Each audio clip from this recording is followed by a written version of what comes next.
Hi, I'm Dolly and this is my world.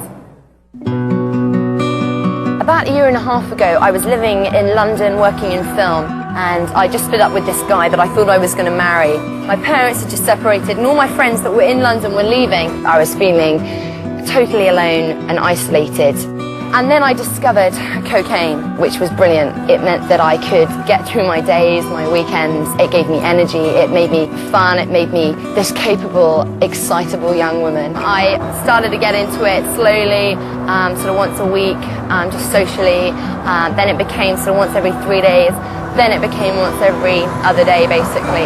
It then became so bad that every weekend I was binging, doing serious amounts.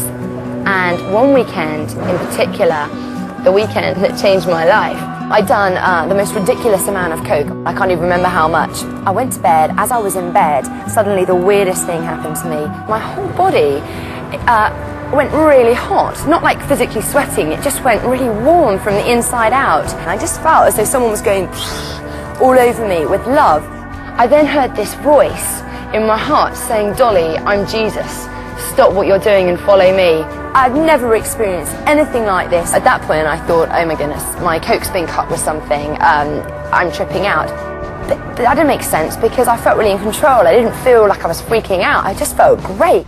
But it lasted for about 3 hours, this voice and this feeling of heat all over my body, and I was just focused on this one thing. So I then decided to go home and just try and digest what was going on. I went to bed and I slept for 2 days. And when I woke up 2 days later, I felt amazing physically. I didn't have a come down, I didn't feel depressed. My whole body was just alive and well, like it hadn't been for months. And I got this urge to go and get a Bible. Now my brother, he's a Christian, so I went to his house to get one of his Bibles. And I sort of nicked it off the shelf. I didn't want him knowing what was going on.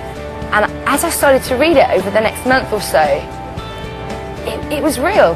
It was real, and I just thought, if what Jesus says is true, this is too much of a gamble to ignore. If there is life after death, what am I doing? I said a prayer. I said, Jesus, if you're there, if you are real, go for it. You can use me. You can do what you want with me. And since then, my life has come. I've become alive. I haven't touched drugs since. My relationship with my family has improved. You have to try it to believe it. It's quite something.